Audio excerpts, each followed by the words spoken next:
The coffee shop door was heavier than Tyler Owens expected, and his shoulder protested as he pushed it open with his free hand while balancing his daughter's backpack and lunch box in the other.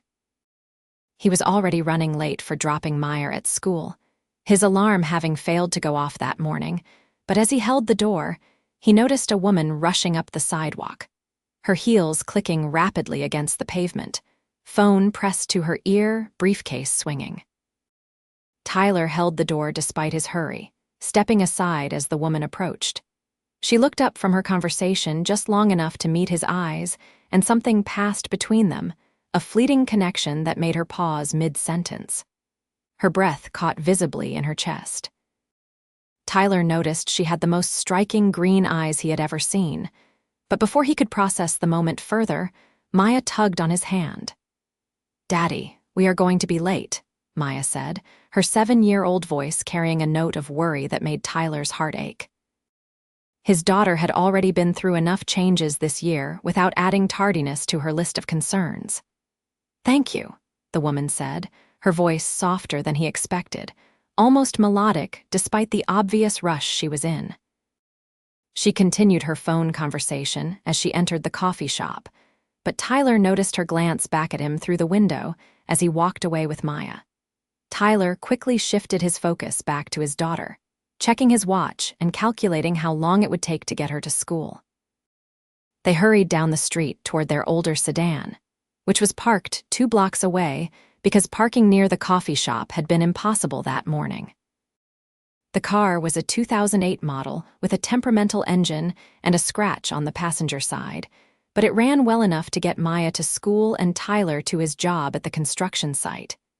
"Did you remember your homework folder?" Tyler asked as they reached the car. Maya nodded enthusiastically. "I finished my math worksheet last night while you were making dinner." Pride swelled in Tyler's chest. His daughter was so responsible, so mature for her age. Sometimes he wondered if she had been forced to grow up too quickly after her mother left them 18 months ago. Jennifer had decided that motherhood and marriage were not what she wanted anymore, that she needed to find herself, whatever that meant. She had moved across the country to California and called Maya once a month if they were lucky. Tyler pushed those thoughts aside as he helped Maya into her booster seat and buckled her in. The morning was cool, with autumn leaves beginning to carpet the streets of Portland. He drove carefully through the residential neighborhoods toward Maya's elementary school, listening to her chatter about the science project she was working on with her best friend Emma.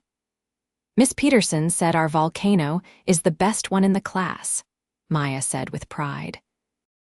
"Emma's mom helped us get all the supplies. Can we do the demonstration this weekend before we present it on Monday?" "Absolutely," Tyler said, making a mental note to pick up baking soda and vinegar. Those items would not break his tight budget. "We can set it up in the backyard, so if it gets messy, we do not have to worry about cleanup." They arrived at Riverside Elementary with 3 minutes to spare. Tyler walked Maya to the entrance, crouching down to her level before she went inside. "Have a great day, sweetheart." "I will pick you up at 3, okay? Grandma might come with me if she is feeling up to it." Maya threw her arms around his neck and squeezed tight. "I love you, Daddy." "I love you more than all the stars in the sky," Tyler said, their ritual phrase that they had shared since she was a toddler. He watched her disappear into the building, her pink backpack bouncing with each step, before heading back to his car. Tyler's construction site was on the other side of town, a new commercial development that would eventually house office spaces and retail shops. He worked as a general laborer, doing whatever was needed on any given day. The pay was decent but inconsistent, depending on weather and project timelines. His boss, Rick, was a fair man who understood Tyler's situation and tried to give him steady hours whenever possible. As Tyler drove, his mind drifted back to the woman at the coffee shop. There had been something about her eyes, the way they had widened when they met his, as if she had seen something unexpected. He shook his head at his own foolishness. She was clearly a professional, probably heading to some important meeting, while he was a single dad struggling to make ends meet and keep his daughter fed and happy. Their worlds were completely different. The construction site was busy when Tyler arrived. He clocked in and immediately got to work hauling materials, his muscles straining with the familiar burn of physical labor. The morning passed quickly, and by lunch, Tyler was grateful for the break. He sat with a few of the other guys, eating the sandwich he had packed that morning, when his phone buzzed with a text from his mother. "Feeling better today? We'll definitely come with you to pick up Maya, made her favorite cookies." Tyler smiled and texted back a thank you. His mother, Patricia, had been his lifeline since Jennifer left. She helped with childcare when she could, despite her own health issues. She had diabetes and arthritis that sometimes made it difficult for her to get around, but she adored Maya and would do anything for her granddaughter. The afternoon at the construction site was grueling. Tyler spent hours mixing concrete and helping to frame out one of the interior walls. By the time 3 o'clock approached, his back was aching and his hands were covered in dried concrete dust. He cleaned up as best he could in the portable bathroom on site before driving to pick up his mother. Patricia was waiting on her front porch when Tyler pulled up. She was 62 but looked older, the stress of life having carved lines into her kind face. She carried a plastic container of chocolate chip cookies, and her smile lit up when she saw Tyler. "How was your day, honey?" she asked as she settled into the passenger seat. "Busy, which is good, means more hours," Tyler said. "How are you feeling? Did you check your blood sugar after lunch?" "Yes, Dr. Tyler," Patricia said with a laugh. "I am taking care of myself. Stop worrying so much." They arrived at Maya's school just as the bell rang. Children poured out of the building, and Maya's face lit up when she saw both her father and grandmother waiting.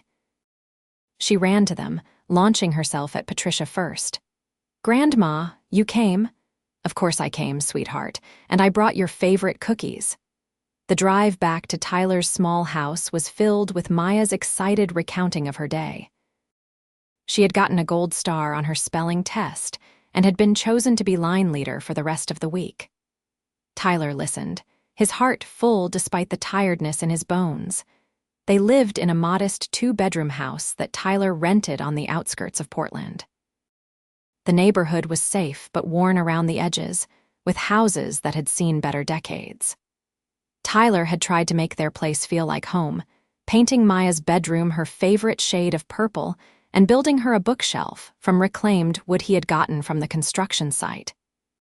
Patricia stayed for dinner, helping Tyler make spaghetti while Maya did her homework at the kitchen table.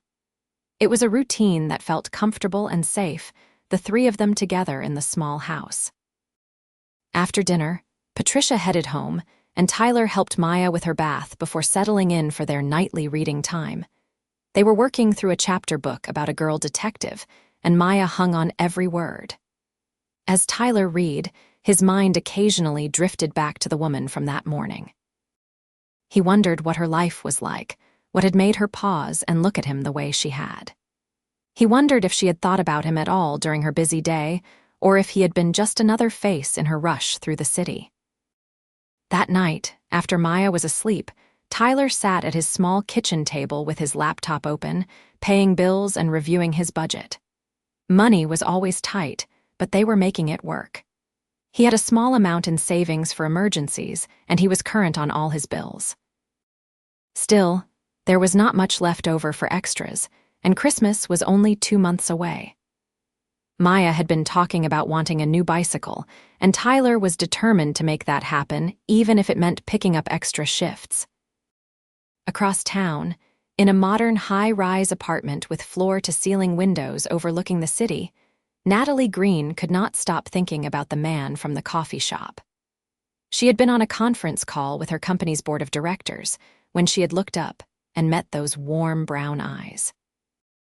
The man had been holding the door despite clearly being in a hurry himself, and there had been something about him, something genuine and kind that she had not encountered in her world of corporate dealings and calculated interactions.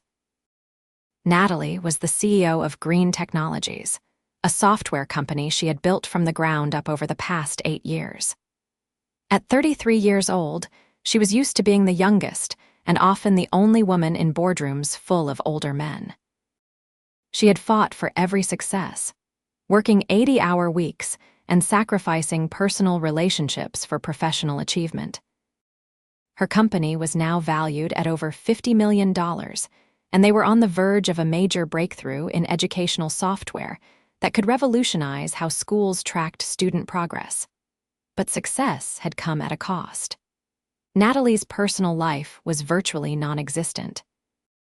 She could not remember the last time she had gone on a date that felt genuine rather than transactional.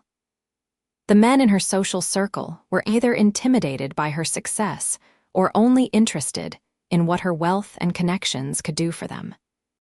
She had learned to keep her guard up, to never show vulnerability in a world that would exploit any weakness. Yet that morning, holding the gaze of a stranger who had simply held a door for her, Natalie had felt something shift. There had been no calculation in his eyes, no assessment of what she could offer him. He had just been kind, a simple gesture that felt increasingly rare in her world. Natalie tried to push the thoughts aside as she prepared for bed. She had an early morning meeting with potential investors and a full schedule of back-to-back calls and presentations. There was no time to daydream about a stranger whose name she did not even know. But as she drifted off to sleep in her enormous bed, alone in her expensive apartment, Natalie found herself hoping that somehow, impossibly, she might see those kind brown eyes again. The next few weeks passed in their usual rhythm for Tyler. Work, picking up Maya, homework, dinner, bedtime stories, and repeat. He took on extra hours whenever Rick offered them, trying to build up his savings for Maya's Christmas bicycle. His daughter remained his entire world, and watching her thrive, despite the challenges of their situation, made every long day and aching muscle worthwhile. One rainy Saturday afternoon, Tyler took Maya to the public library for their weekly visit. She loved books almost as much as she loved science experiments, and the library offered free entertainment that fit their budget perfectly. Maya immediately ran to the children's section while Tyler browsed the new arrivals, looking for something to read during the quiet hours after Maya went to bed. He was reaching for a thriller when he heard a familiar voice. "Excuse me, could you reach that book on the top shelf?" Tyler turned and found himself face to face with the woman from the coffee shop. Up close, without the rush of the morning commute between them, she was even more striking. Her red hair was pulled back in a ponytail, and she wore jeans and a simple sweater, a far cry from the business attire she had been wearing that morning weeks ago. She looked younger, more relaxed, and when she recognized him, her eyes widened with the same surprise he felt. "You," she said softly. "The man who held the door. Guilty," Tyler said with a small smile. He reached up and grabbed the book she had pointed to, a thick hardcover about business innovation. "Here you go." "Thank you," Natalie said, taking the book from him. Their fingers brushed briefly, and Tyler felt that same unexpected connection from before. "I never properly thanked you for that morning. I was in the middle of a crisis call and running late, and you still took the time to be kind." "It was just holding a door," Tyler said, feeling slightly self-conscious. "Not exactly heroic. You would be surprised how many people would not have bothered," Natalie said. She studied him openly now, without the distraction of her phone or the pressure of rushing. "I am Natalie." "Tyler," he said, shifting his weight. He was aware that he was wearing his oldest jeans and a flannel shirt with a frayed collar, that he probably had sawdust in his hair from the shelving project he had been working on at home. "Nice to officially meet you, Daddy." Maya's voice called from the children's section. "Can I get this book about space, please?" Tyler turned toward his daughter's voice. "Let me see it first, sweetheart." Maya came bounding around the corner, stopping short when she saw Tyler talking to someone. She clutched a colorful book about the solar system to her chest and looked between her father and Natalie with open curiosity. "You have a daughter," Natalie said, and something in her expression softened even further. "This is Maya," Tyler said, putting his hand on his daughter's shoulder with obvious pride.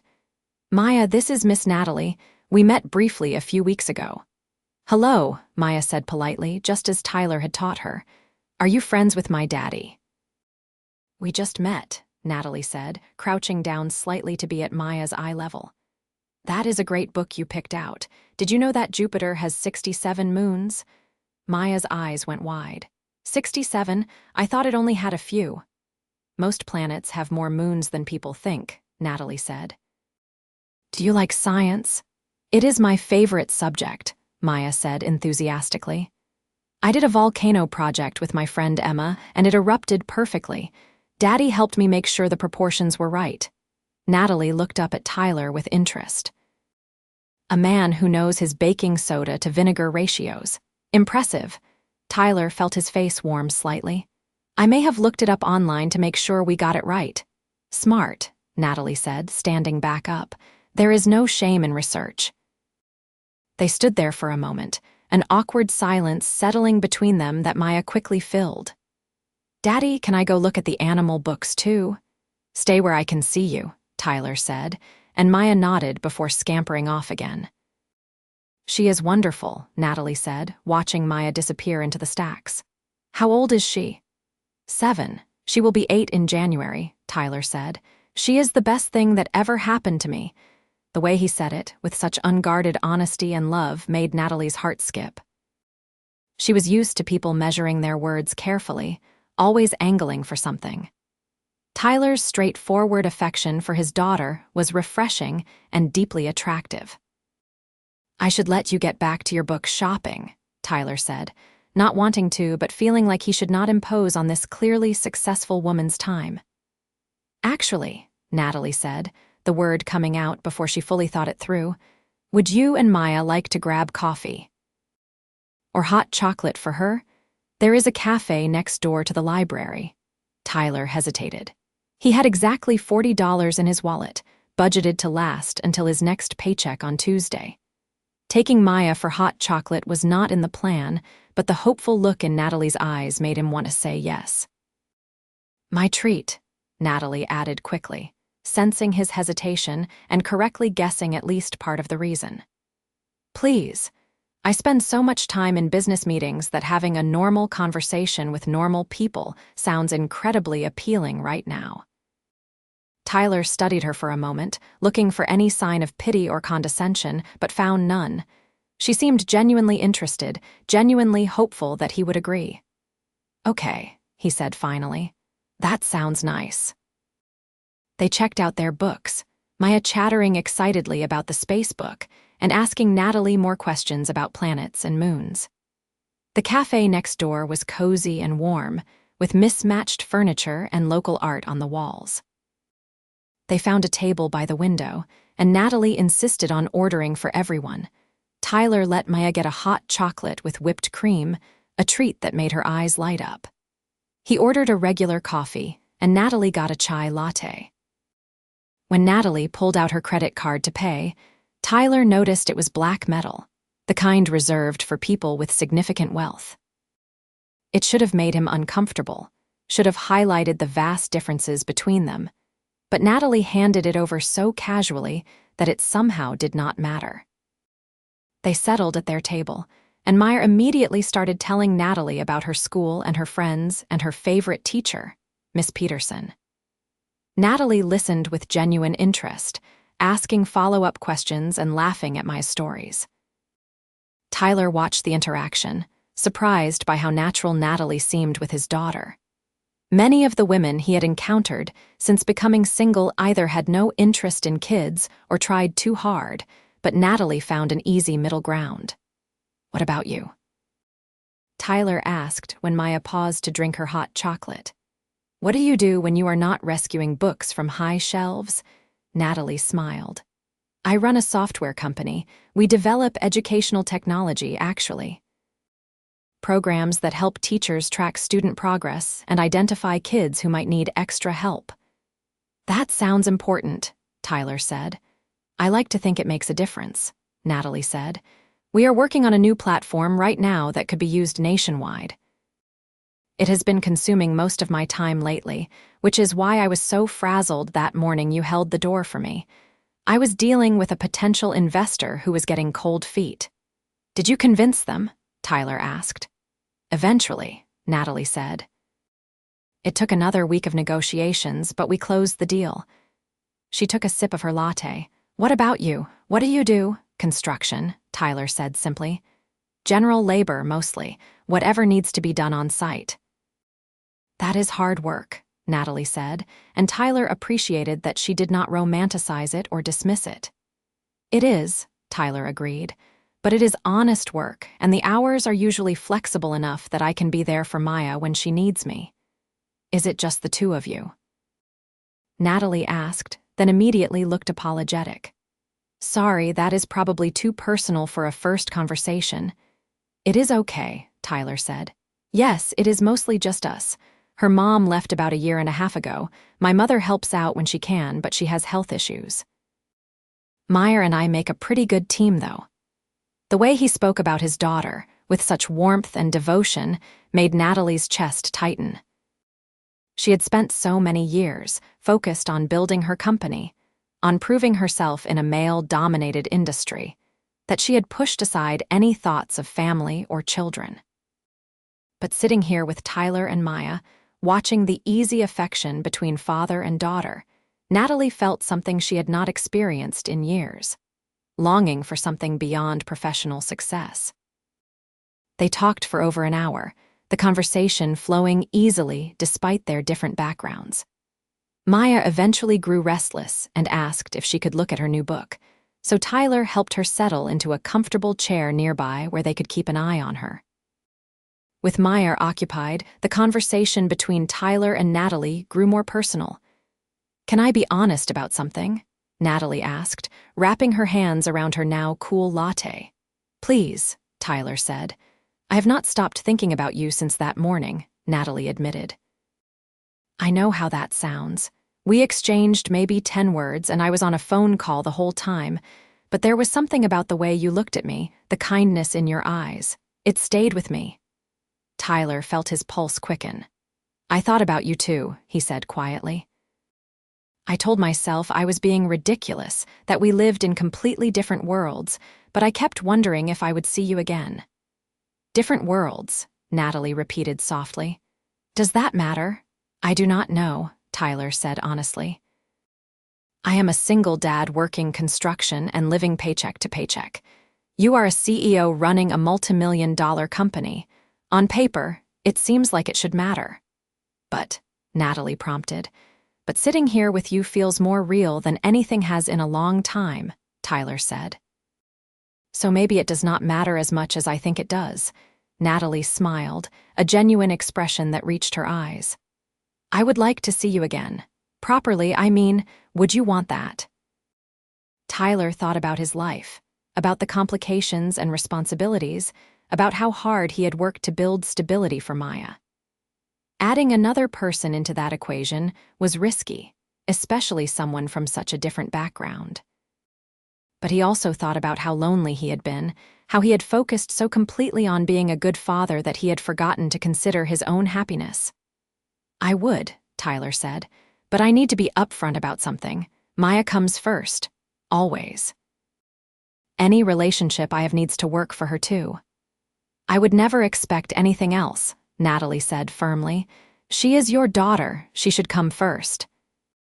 They exchanged phone numbers before parting ways, Natalie heading to her car with a smile she could not suppress, Tyler and Maya walking back to their sedan with the space book clutched in Maya's hands. Do you like Miss Natalie? Maya asked as Tyler buckled her into her seat. I think she is very nice, Tyler said carefully. Why do you ask? You smiled at her a lot, Maya observed. You do not smile that much usually. Tyler climbed into the driver's seat and looked at his daughter in the rearview mirror. Did that bother you, that I was talking to her? Maya considered the question seriously. No, she was nice to me. She knew a lot about space. I think it would be okay if you wanted to be friends with her. Tyler's heart swelled.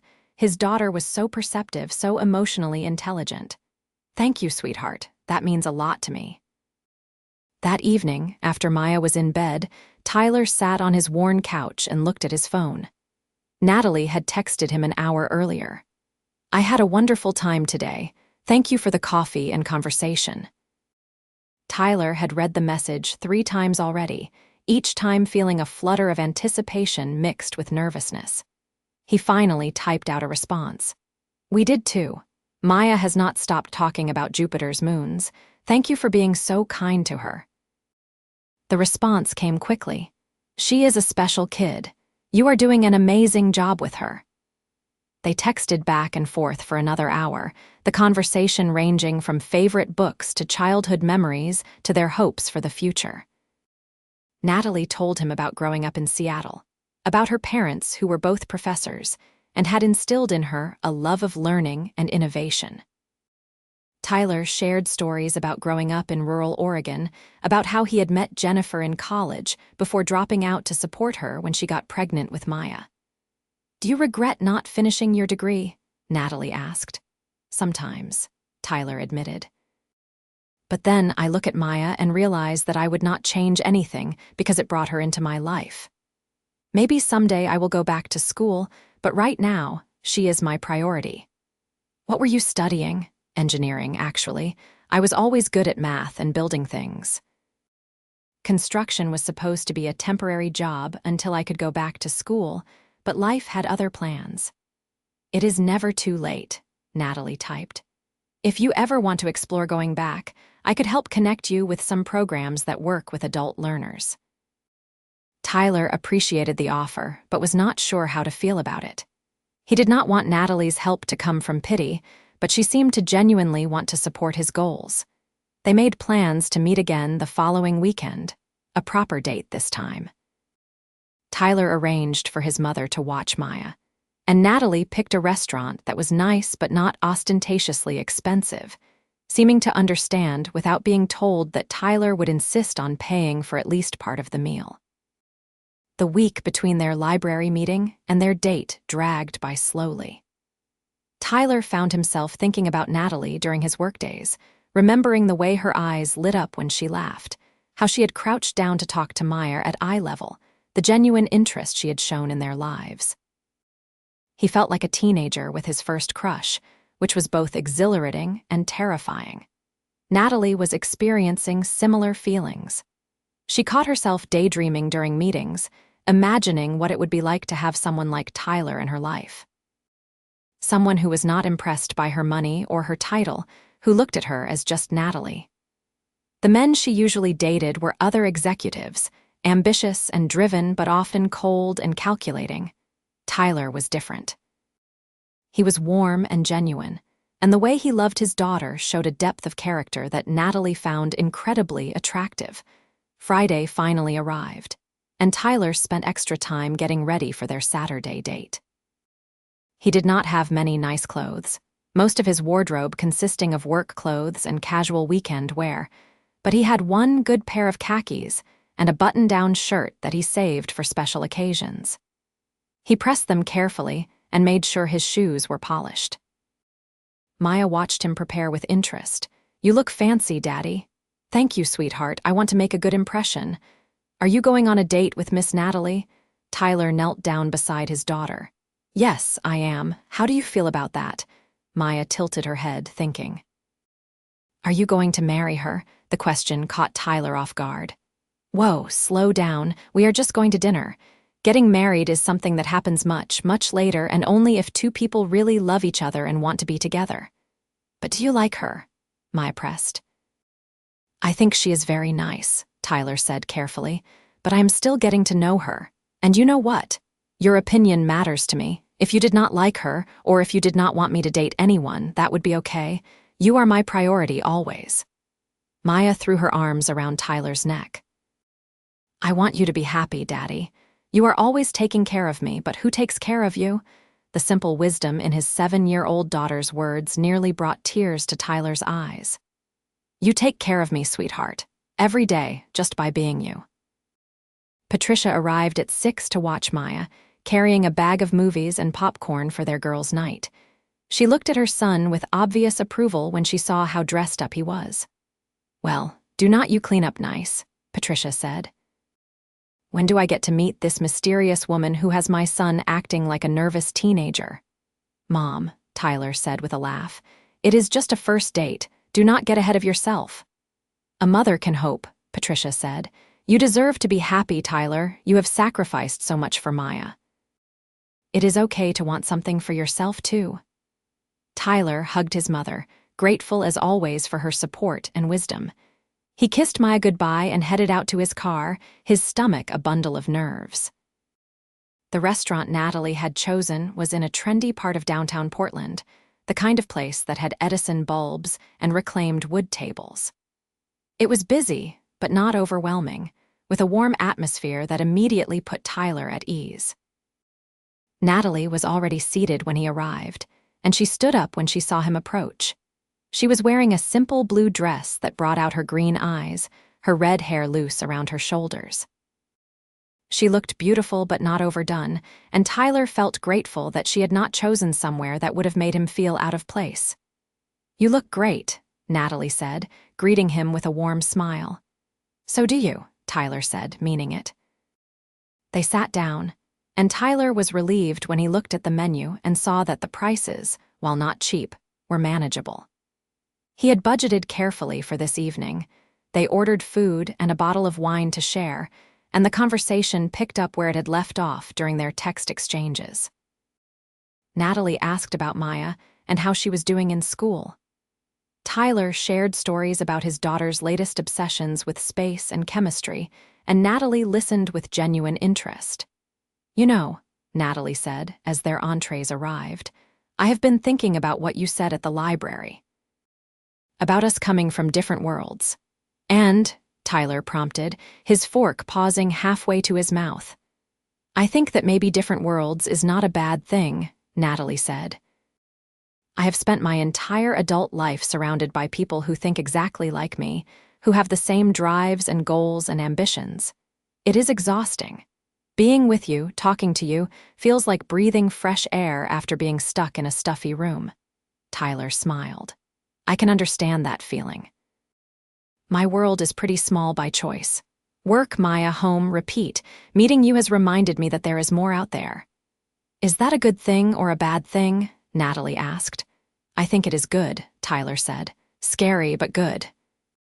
They talked about their pasts, sharing more details about their families and the paths that had led them to this moment. Natalie spoke about the pressure of being a female CEO in a male-dominated industry, about the constant need to prove herself and the loneliness that came with her level of success. Tyler shared more about Jennifer leaving, about the pain and confusion that had followed, and how he had focused all his energy on making sure Maya felt loved and secure despite her mother's abandonment. "That must have been incredibly hard," Natalie said softly.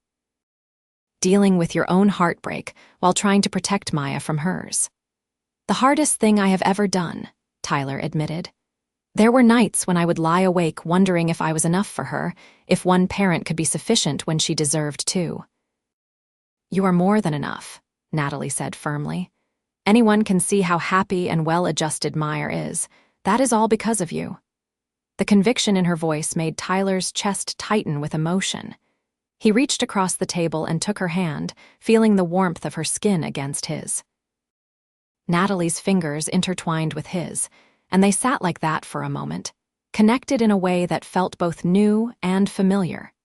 Dinner stretched into dessert, and dessert stretched into after-dinner drinks at a quieter bar down the street. They talked until the bartender started wiping down tables, a clear signal that closing time was approaching. Tyler walked Natalie to her car, a sleek silver sedan that probably cost more than Tyler made in 2 years. "I had a wonderful time tonight," Natalie said, turning to face him in the dim parking garage. "Me too," Tyler said. "I cannot remember the last time I enjoyed an evening this much." They stood close together, the space between them charged with anticipation. Tyler cupped Natalie's face gently with one hand, giving her plenty of time to pull away if she wanted. Instead, she leaned into his touch, her eyes closing briefly before opening again to meet his gaze. Their first kiss was soft and sweet, tentative exploration rather than passionate claiming. Tyler felt something shift in his chest, a door opening to possibilities he had not dared to consider. When they pulled apart, Natalie was smiling. "I definitely want to do this again," she said. "Tomorrow?" Tyler asked, then laughed. "Sorry, that sounds too eager." "No, tomorrow sounds perfect," Natalie said. "Maybe something with Maya. I would love to spend more time with both of you." Tyler's heart swelled at her inclusion of his daughter. She would love that. There is a children's museum she has been wanting to visit. Would that be too boring for you? "Are you kidding? I love museums," Natalie said. "Let me know what time and I will be there." They kissed again, longer this time, before reluctantly parting ways. Tyler drove home with a smile on his face that he could not suppress, his mind replaying every moment of the evening. When he got home, his mother was watching late-night television while Maya slept soundly in her room. "Well," Patricia asked eagerly as soon as Tyler walked in. "How was it?" "Really good, Mom," Tyler said, unable to hide his happiness. "Really, really good," Patricia smiled knowingly. "I knew it." "Tell me everything." They stayed up for another hour, Tyler sharing edited highlights of the evening while his mother listened with obvious delight. She had worried about her son since Jennifer left, watching him pour all his energy into Maya while neglecting his own needs and happiness. Seeing him excited about someone new filled Patricia with hope. The next morning, Tyler told Maya about their plans to visit the museum with Natalie. His daughter was thrilled, bouncing around the house with excitement as they got ready. Tyler found himself feeling nervous in a different way now, worried about how Maya and Natalie would interact without the neutral territory of a library or cafe. But his concerns melted away as soon as Natalie arrived at their house. She had brought Maya a small gift, a book about famous female scientists, and his daughter clutched it to her chest with delight. They drove to the Children's Museum in Natalie's car, which was much more comfortable than Tyler's aging sedan, and spent the afternoon exploring interactive exhibits. Tyler watched Natalie and Maya build structures together in the engineering section. Their heads bent close as they figured out how to make a bridge strong enough to hold weight. He saw Natalie laugh freely at Maya's jokes and listen seriously when his daughter explained her theories about how plants grew. He saw Maya relax completely around Natalie, trusting her in a way she had not trusted any of the few women Tyler had attempted to date since Jennifer left. They got ice cream afterward, sitting at a picnic table in the autumn sunshine. Maya's face was covered in chocolate, and Natalie had a smudge of vanilla on her nose that Tyler reached over to wipe away. The gesture was intimate and domestic, and it felt right. "Thank you for today," Tyler said as they drove back to his house. Maya had fallen asleep in the back seat, exhausted from the excitement. "Thank you for including me," Natalie said. "I had the best time. Maya is such an amazing kid." "She really likes you," Tyler said. "That means everything to me." They carried the sleeping Maya inside together, Tyler laying her gently on her bed while Natalie waited in the living room. When he came back out, he offered Natalie something to drink, and she accepted, settling onto his worn couch like she belonged there. "Your home is lovely," Natalie said, looking around at the small space that Tyler had worked so hard to make comfortable for Maya. "It is not much," Tyler said, suddenly self-conscious about the second-hand furniture and the crack in the ceiling that he kept meaning to patch. "It is filled with love," Natalie said firmly. "That makes it more valuable than my expensive apartment could ever be." They talked quietly, not wanting to wake Maya, and eventually Natalie dozed off against Tyler's shoulder. He let her sleep, enjoying the weight and warmth of her beside him, feeling a sense of peace that had been absent from his life for so long. When she woke up an hour later, she looked disoriented for a moment before remembering where she was. "Sorry," she said, sitting up and rubbing her eyes. "I did not mean to fall asleep on you. Literally." "It is okay," Tyler said. "You obviously needed the rest." "I work too much," Natalie admitted. My assistant is always telling me I need to slow down, but when you are the CEO, it feels like everything falls apart if you are not there constantly. That sounds exhausting, Tyler said. It is, Natalie said. But being here with you, with Maya, I feel like I can breathe. Does that make sense? Perfect sense, Tyler said. The weeks that followed established a new rhythm in all their lives. Natalie started spending more time away from her office, delegating tasks to her capable team and trusting them to handle things without her constant oversight. She spent her free time with Tyler and Maya, becoming a regular presence in their lives. They went to parks and museums, had movie nights at Tyler's house, and shared countless meals together. Maya blossomed under the attention, clearly delighted to have another adult who cared about her and engaged with her interests. She started calling Natalie by her first name without the miss prefix, a sign of growing comfort and familiarity. Tyler watched his daughter open her heart to Natalie with a mixture of joy and trepidation, hoping desperately that this relationship would last because he knew Maya would be devastated if Natalie left. But Tyler's own feelings were growing too deep to ignore. He was falling in love with Natalie, with her quick mind and generous heart, with the way she made him laugh and the way she looked at him like he was someone special. She never made him feel inferior because of his financial situation or his lack of formal education. Instead, she seemed to genuinely admire him for how he had built a good life for Maya, despite the challenges. 2 months into their relationship, Natalie invited Tyler and Maya to her apartment for the first time. Tyler had been curious about where she lived, but had not wanted to push. When they arrived at the building, a modern high-rise with a doorman and marble lobby, Maya's eyes went wide. "Wow," she breathed. "This is so fancy." Natalie laughed. "It is definitely fancier than necessary. Come on, I will show you around." The apartment was stunning, with those floor-to-ceiling windows that Tyler had imagined, overlooking the Portland skyline. The furniture was modern and expensive-looking, but Natalie had added personal touches that made it feel less like a showroom. There were bookshelves overflowing with novels and business texts, plants in every corner, and photographs of what Tyler assumed were her family and friends. Maya was particularly fascinated by the view. "You can see the whole city from here." "It is pretty special," Natalie agreed. "Want to help me make dinner?" They cooked together in Natalie's gleaming kitchen, which was far more equipped than Tyler's basic setup. Natalie had clearly planned the menu with Maya in mind, choosing items that his daughter could help prepare safely. They made homemade pizza, Maya giggling as she spread sauce and sprinkled cheese while Natalie and Tyler worked on a salad. After dinner, while Maya was engrossed in a movie on Natalie's large television, Tyler and Natalie stood by the windows looking out at the city lights. "I want to talk to you about something," Natalie said, her voice nervous in a way Tyler had not heard before. "Okay," Tyler said, turning to face her fully.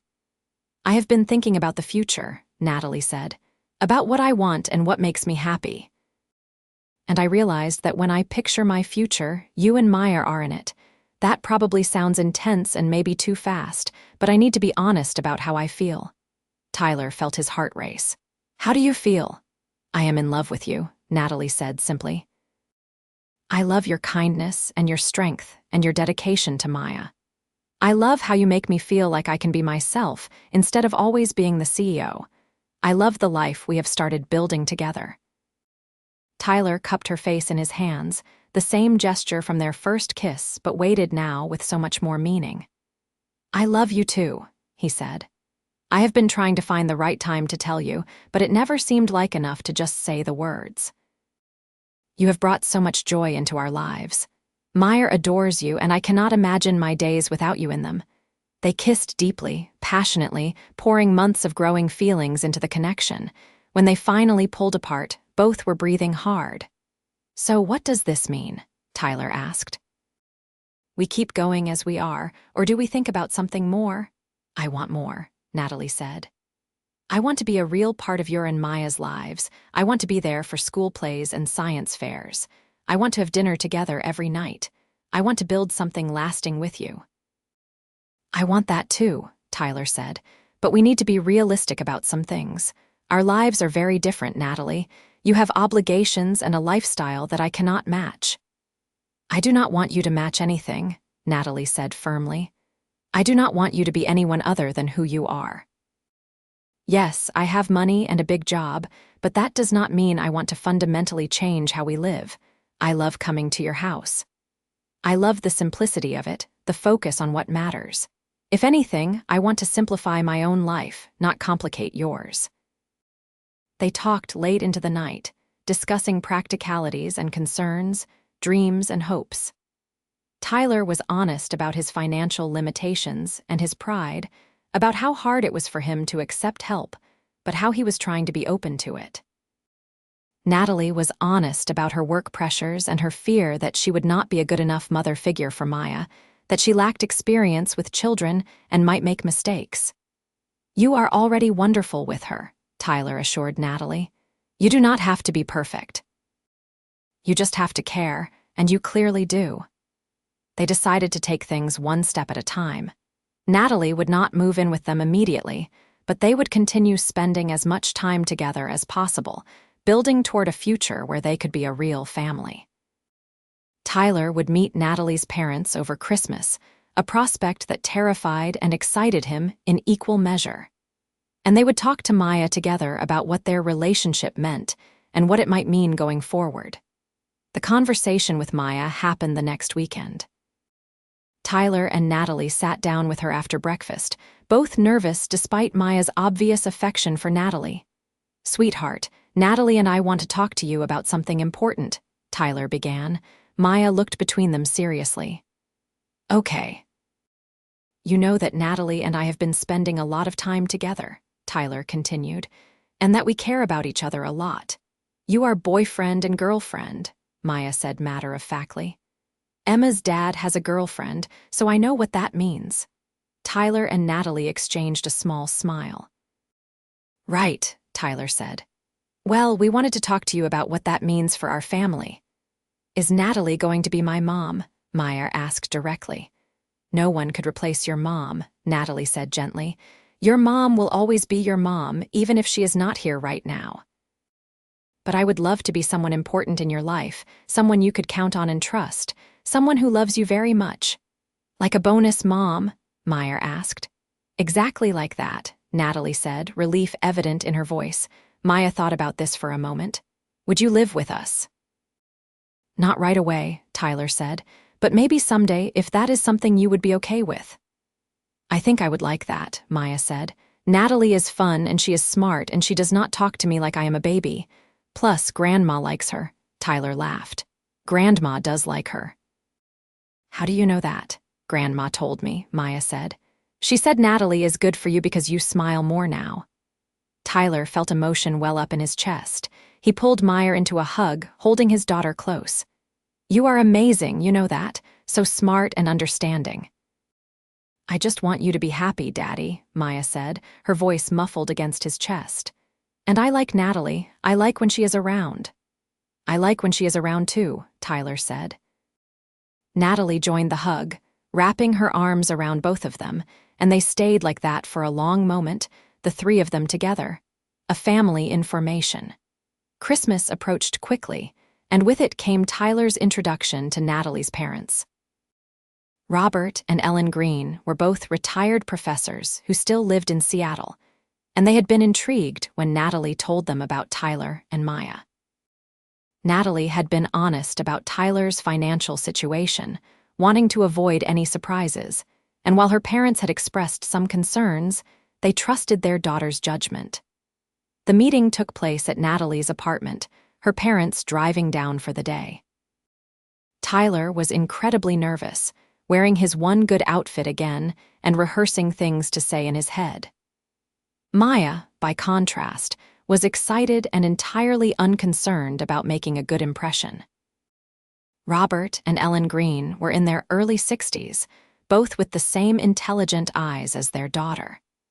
They were warm and welcoming, immediately putting Tyler at ease with their genuine curiosity about his life and work.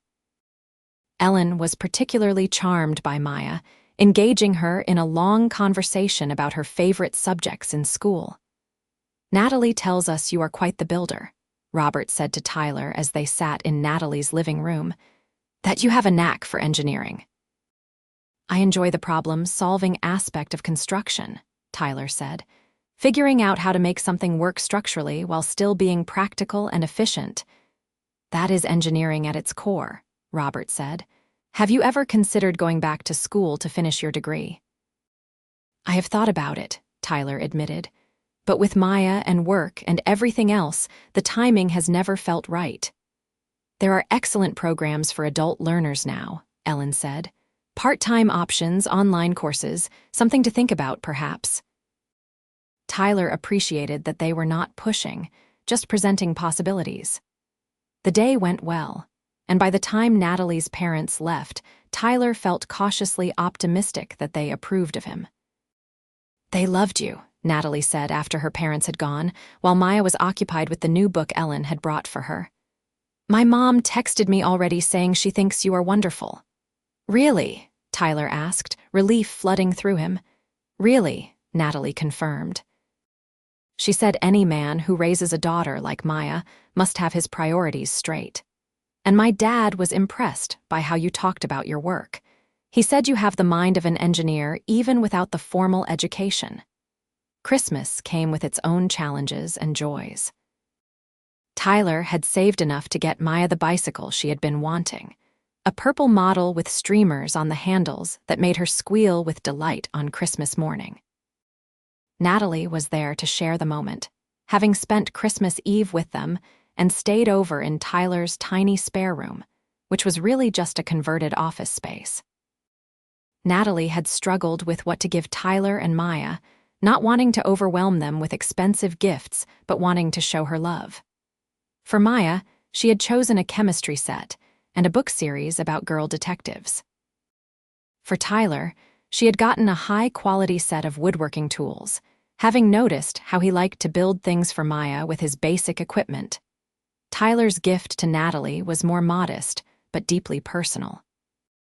He had built her a wooden box, hand-carved with an intricate pattern, and filled it with handwritten notes, one for each day they had known each other.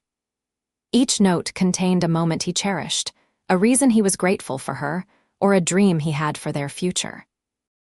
Natalie cried when she opened it, reading several of the notes before carefully closing the box and setting it aside to treasure.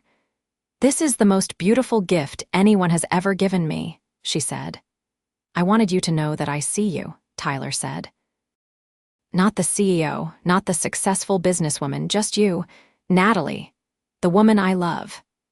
They spent the day together, the three of them, along with Patricia, who joined them for Christmas dinner. It was simple and perfect, filled with laughter and love, and the kind of contentment that could not be bought. As the new year arrived, Tyler and Natalie's relationship continued to deepen. They navigated challenges as they came, learning each other's rhythms and needs. Natalie worked on setting better boundaries at work, delegating more and trusting her team. Tyler started researching online engineering programs, encouraged by both Natalie and his mother to consider returning to school. In February, Natalie got the news that her company's new educational platform had been approved for nationwide rollout. It was the culmination of years of work and represented a major milestone in her career.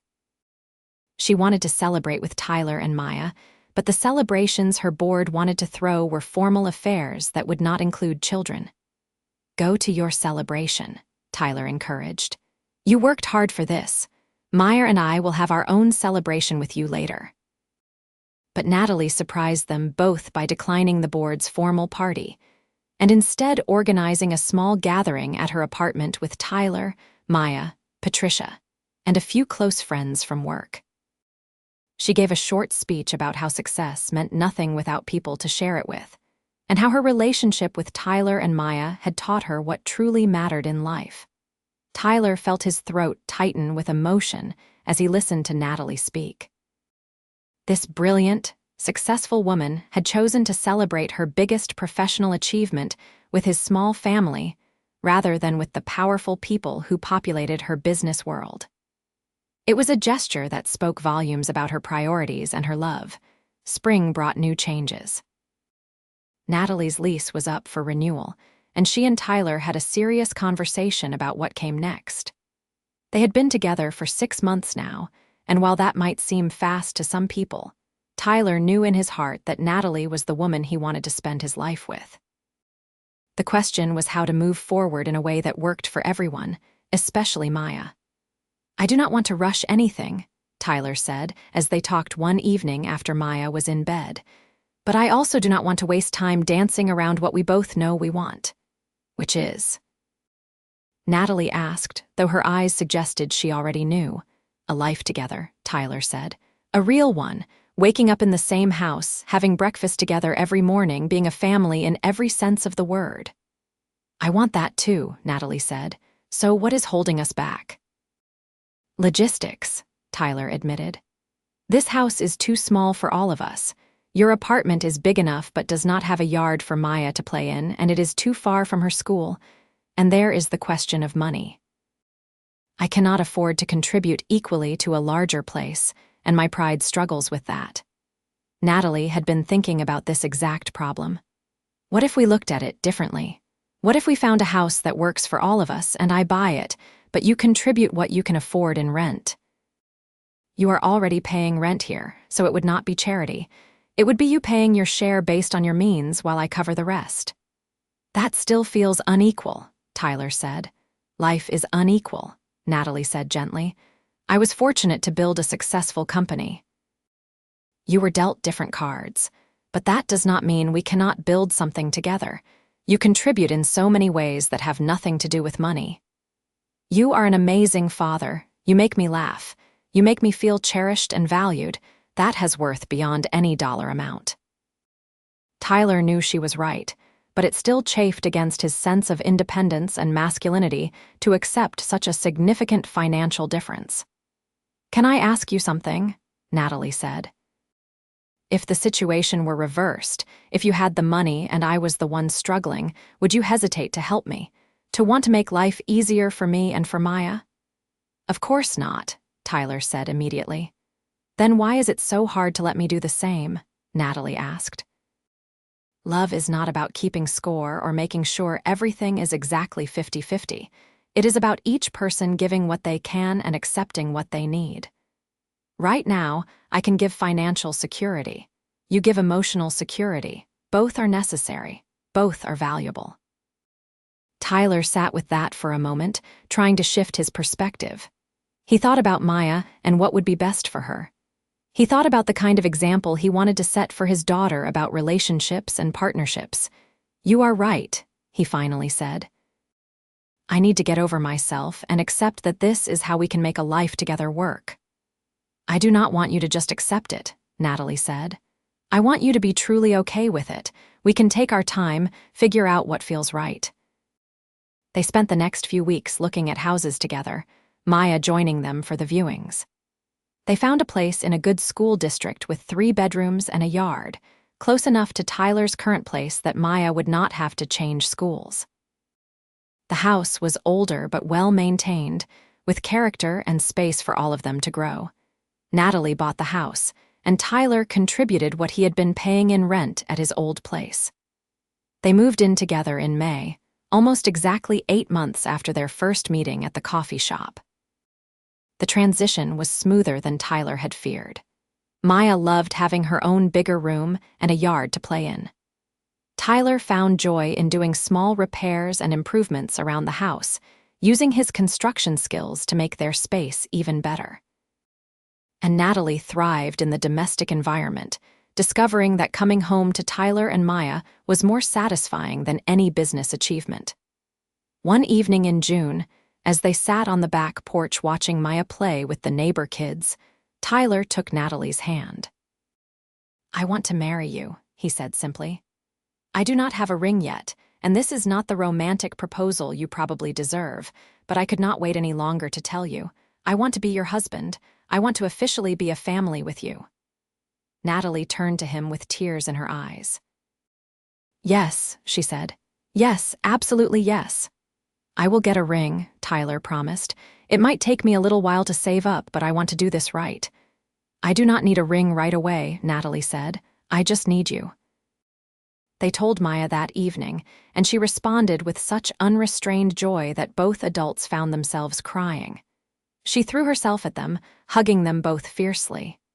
"Does this mean I get to be in the wedding?" Maya asked excitedly. "You will be the most important person there besides us," Tyler assured her. "We could not get married without you." The next months were a whirlwind of wedding planning mixed with the everyday joys and challenges of their blended life. They set a date for the following March, wanting to give themselves time to plan properly, but not wanting to wait too long. The wedding would be small and intimate, just family and close friends, exactly what both Tyler and Natalie wanted.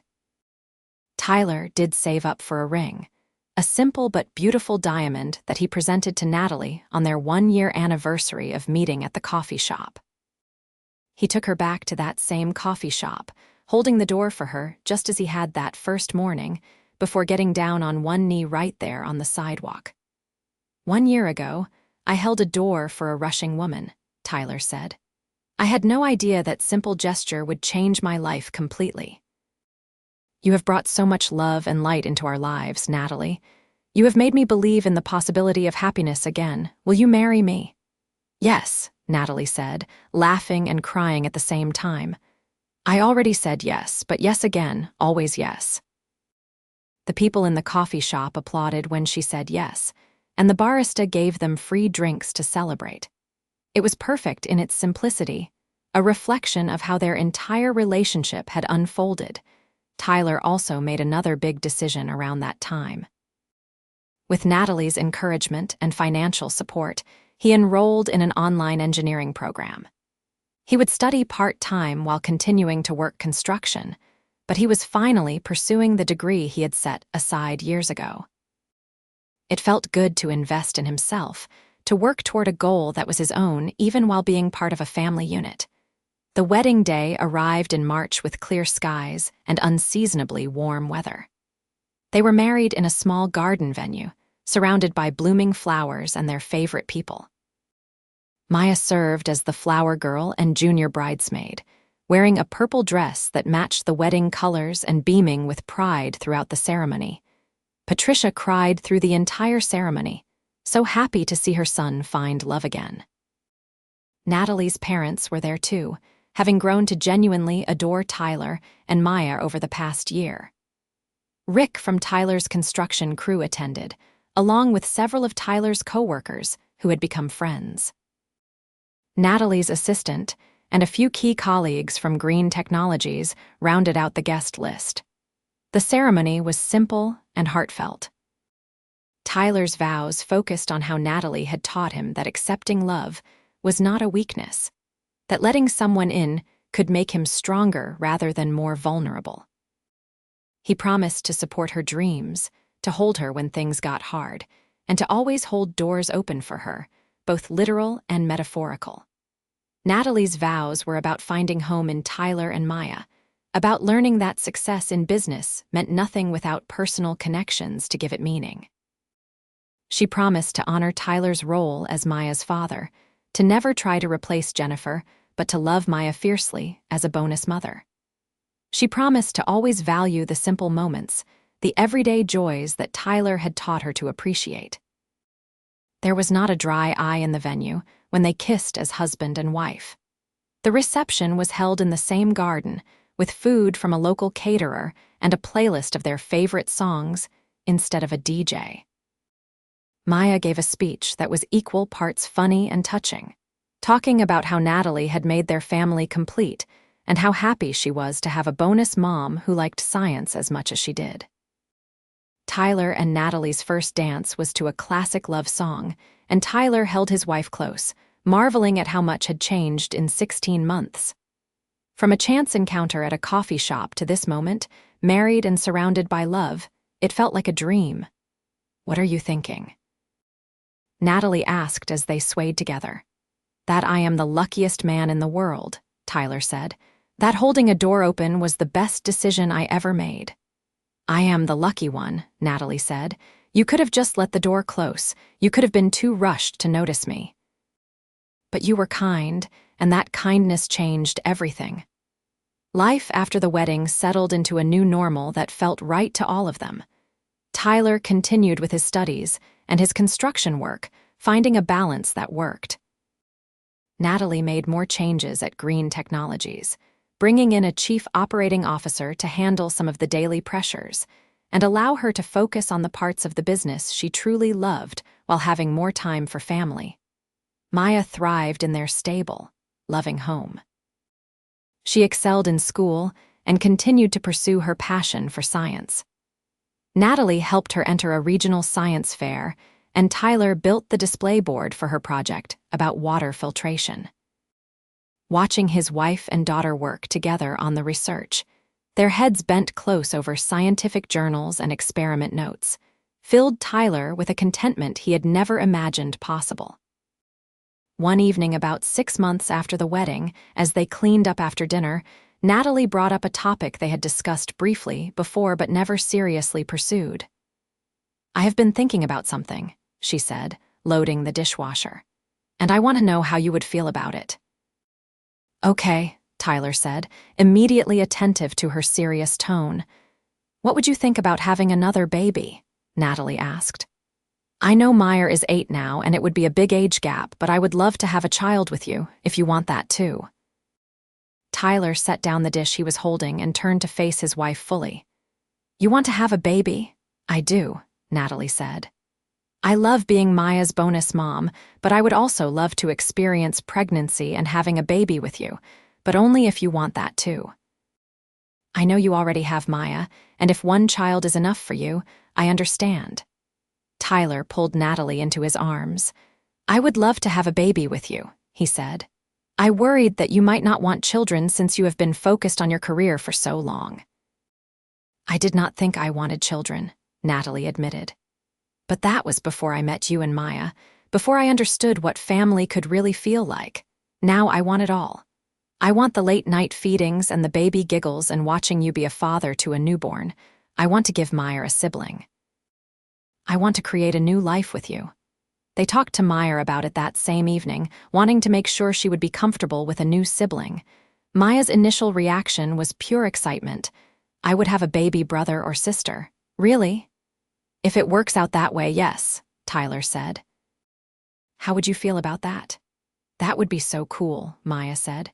"I could teach the baby about science and help take care of them. Emma has a baby sister, and she says it is fun most of the time."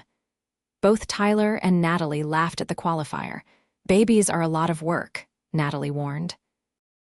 "They cry at night and need a lot of attention, but we would all be a team helping each other." "I can help," Maya said confidently. "I am good at helping." "You are," Tyler agreed, hugging his daughter. "The best helper I know." 3 months later, Natalie found out she was pregnant. She told Tyler first, showing him the positive test with shaking hands and tears of joy streaming down her face. They held each other in their bathroom, overwhelmed by the miracle of it, by how far they had come from that morning at the coffee shop. They told Maya that weekend, the 3 of them sitting together in the living room.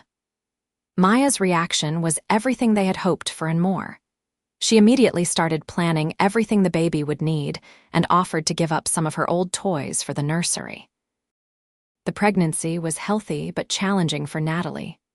Morning sickness hit her hard, and she struggled to balance her work responsibilities with how exhausted she felt.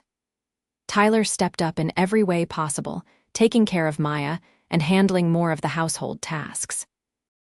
Maya helped too, bringing Natalie water and crackers when she was feeling sick and reading to her in the evenings.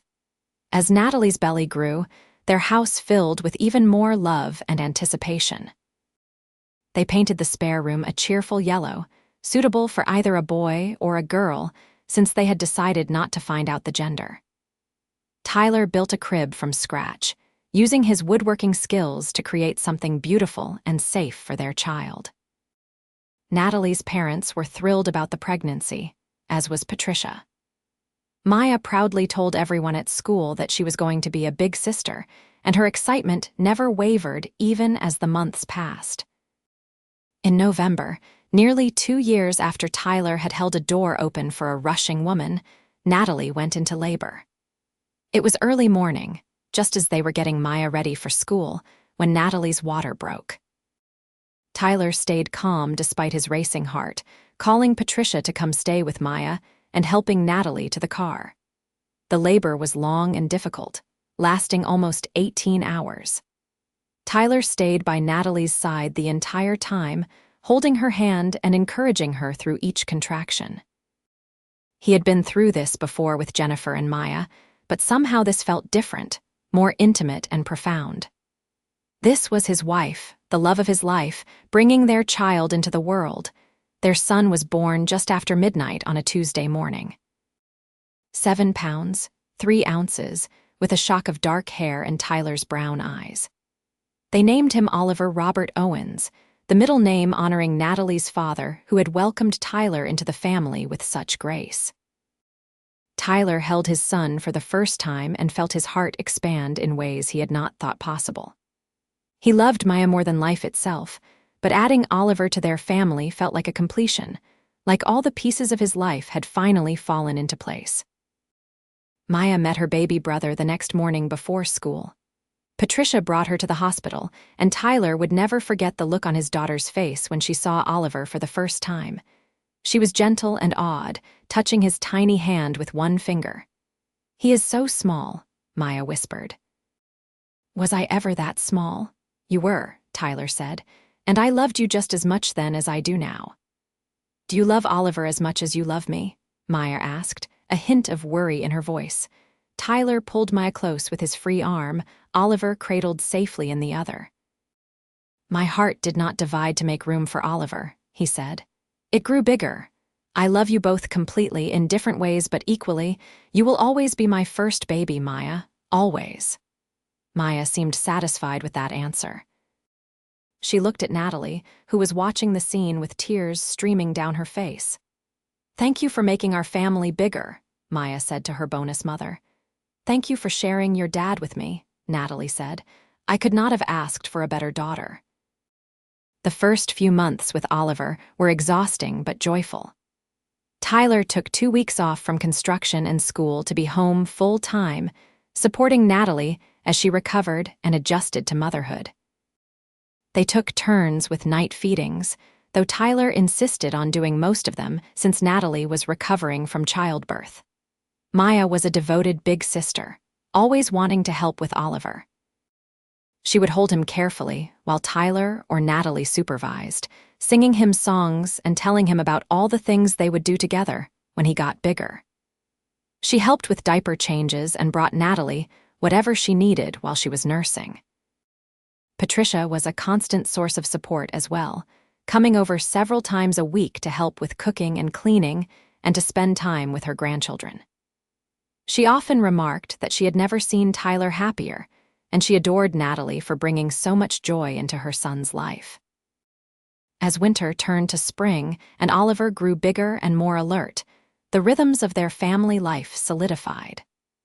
Tyler had graduated to his 2nd year of engineering school, still maintaining his construction job, but making steady progress toward his degree. Natalie had fully embraced her role as both CEO and mother, proving to herself and others that women did not have to choose between career and family. On a sunny April morning, Tyler found himself standing in front of the same coffee shop where this had all begun. He was holding Oliver in a carrier strapped to his chest while Maya walked beside him, and Natalie was meeting them after an early morning board meeting. As they waited outside, Tyler noticed a young father struggling with the heavy door while carrying a diaper bag and trying to manage his toddler. Without hesitation, Tyler stepped forward and held the door open, using his free hand to help steady it. The young father looked up with grateful relief. "Thank you so much," he said. "It is hard to manage everything sometimes." "I know exactly what you mean," Tyler said with a warm smile. "Been there many times." The man went inside, and Tyler watched him go, thinking about how a simple act of kindness could ripple outward in unexpected ways. He had held a door 2 years ago without knowing that it would lead to this, to a life more full and rich than he had ever imagined possible. Natalie arrived a few minutes later, her face lighting up when she saw her family waiting for her. She kissed Tyler and then Oliver's head, ruffling Maya's hair affectionately. "Sorry I am late," she said. "The meeting ran over." "We were just enjoying the sunshine," Tyler said. "And I was thinking about how grateful I am for everything. For you, for this life we have built." "I think about that every day," Natalie said. "About how close I came to missing you entirely. What if I had been 30 seconds later? What if you had been in too much of a rush to hold that door?" "But I did hold it," Tyler said. "And you looked at me, really looked at me, and something changed for both of us." "Your eyes," Natalie said. "I could not forget your eyes. They were so kind, so genuine. In a world full of people who only saw me as a CEO or a business opportunity, you just saw me as a person. That meant everything." They went into the coffee shop together, the same one where their story had begun, and ordered drinks while Maya entertained Oliver and kept him happy. They sat at a table by the window, the spring sunshine pouring in, their family complete and their future bright with possibility. Tyler looked at his wife, at his infant son sleeping peacefully in his carrier, at his daughter, who was explaining the life cycle of butterflies to anyone who would listen. He thought about the journey that had brought them here, from struggle and loneliness to this moment of perfect contentment. Life was not without its challenges. Money was still sometimes tight, even with Natalie's income, because they were saving for the future and paying for Tyler's education. His construction work was physically demanding, and balancing school, work, and family was not easy. Natalie still faced pressures at Green Technologies, and they sometimes had to navigate the complex dynamics of being a blended family. But through it all, they had each other. They had love that was honest and deep, built on mutual respect and genuine affection. They had 2 amazing children who were thriving in their stable, loving home. They had extended family who supported them. They had built something real and lasting, something that had started with one small act of kindness on a busy morning. That evening, after the kids were in bed, Tyler and Natalie sat on their back porch with glasses of wine, enjoying the quiet spring night. "Do you ever think about what your life would have been like if we had never met?" Natalie asked. "Sometimes," Tyler admitted. "I think Maya and I would have been okay. We always had each other, but we would have missed out on so much joy, so much love. You have made our lives infinitely better." "You have done the same for me," Natalie said. "I was successful but lonely, accomplished but unfulfilled. You showed me what really matters. You and Maya gave me a family, gave me a reason to come home at night. And Oliver gave us both an incredible gift," Tyler added. "The chance to create a new life together, to build on what we already had. We should do something," Natalie said suddenly. "What do you mean?" "A foundation or a program, something that helps single parents like you were. Providing resources, maybe childcare assistance or job training. You went through so much trying to do it all alone. We should help other people in that situation." Tyler felt emotion well up in his chest. "That is a beautiful idea," he said. "We could really make a difference." "Let us call it the Open Door Foundation," Natalie said, "because that is what brought us together, and it represents staying open to possibilities even when life is hard." They spent the next hour planning, excited about this new venture they could undertake together. It would be a way to give back, to honor their journey by helping others who were struggling the way Tyler once had. As the stars came out above Portland, Tyler pulled Natalie close and kissed her softly. "I love you," he said. "Thank you for not forgetting my eyes. Thank you for giving us a chance." "Thank you for holding the door," Natalie said. "Thank you for being exactly who you are." Their journey had started with a simple gesture of kindness between strangers. It had grown into a love story that encompassed not just 2 people, but an entire family. Tyler had been a struggling single dad, working hard to provide for his daughter and give her a good life. Natalie had been a successful CEO, accomplished but lonely, searching for something more meaningful than business achievements.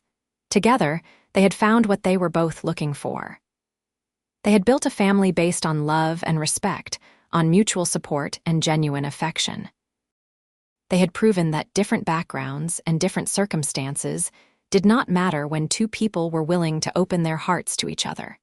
Years later, when Oliver was older and asked how his parents had met, Tyler and Natalie would tell him the same story they told Maya. About a rushing woman and a struggling dad, about a heavy door and kind brown eyes, about how sometimes the smallest gestures create the biggest changes. They would tell him that love does not always look the way we expect it to, that it can come from unexpected places and in unexpected forms. They would tell him that being open to possibilities, being willing to see and be seen, could transform everything.